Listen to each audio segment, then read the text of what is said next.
Magandang araw sa ating lahat. Ang unit pala natin ay Toyota Innova 2005 model. Ang concern pala dito ni sir ay masyado na daw maingay kapag nadaan daw po siya sa humps o kaya sa magaspang na daan. At pagkatapos ko na nga i-check ay inangat ko na kaagad siya. Bago ang lahat, syempre intro muna tayo.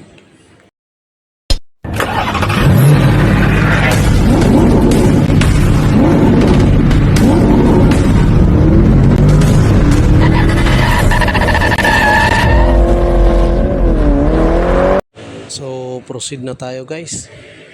At ito na nga, tinuturo ko na kung anong una kong babaklasin. Bali, dalawang bushing yung babaklasin natin, tsaka yung ball joint. Yan, kasi yung nakita kong problema, tsaka yung tie rod. Tsaka yung buong suspension pala guys ay pull down natin. Siyempre, kailangan natin tanggalin tong mga bolt. Pati dito sa kanyang shock. Itong bolt na to guys, yung tinuturo ko. Para may pull down natin yung buong suspension kasi yung ball joint sa baba nito sira din. So ayan, namitan kagad natin dito ng impact drive. At para mas mabilis yung trabaho natin.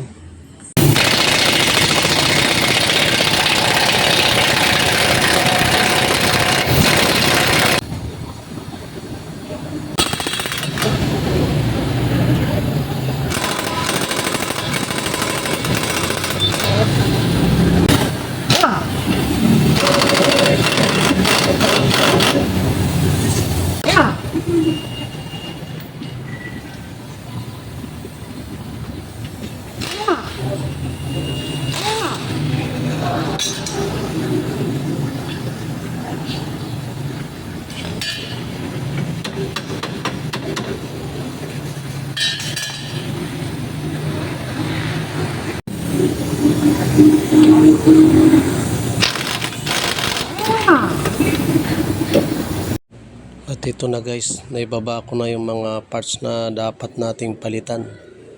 Unang-una itong upper ball joint. Tignan nyo guys, halos mabunot na oh. Ay sus, grabe. Pati na rin yung tie rod guys, papalitan na rin natin yan oh.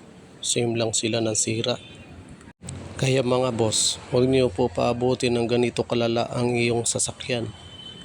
At ito na nga yung lower ball joint natin na kailangan na din palitan. Masyado ng delikado to.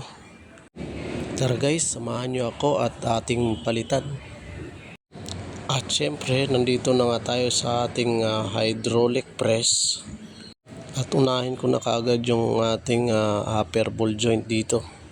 At siya nga pala guys, bago kayo mag-press, tanggalin nyo muna yung pinaka-rubber dito sa ball joint para hindi mapunit kapag pinress natin. At kailangan talaga guys, diretso yung ating pag-press. Kasi kapag tagilid yan, may posibilidad na masira yung kanyang base. So ingat lang kayo guys, ano? Napapansin mo naman dyan guys na yung ating hydraulic press ay unti-unting bumababa. Konting-konti na lang at mailapat na natin ng gusto. At siya nga pala guys, kung bago ka pa lang sa aking channel, huwag kalimutan mag-subscribe. At pakihit na rin ang notification bell para updated po kayo sa aking mga bagong i-upload na video. So ngayon guys, ito na nga, nailapat na natin. Pwede na natin ilagay dun sa kanyang body.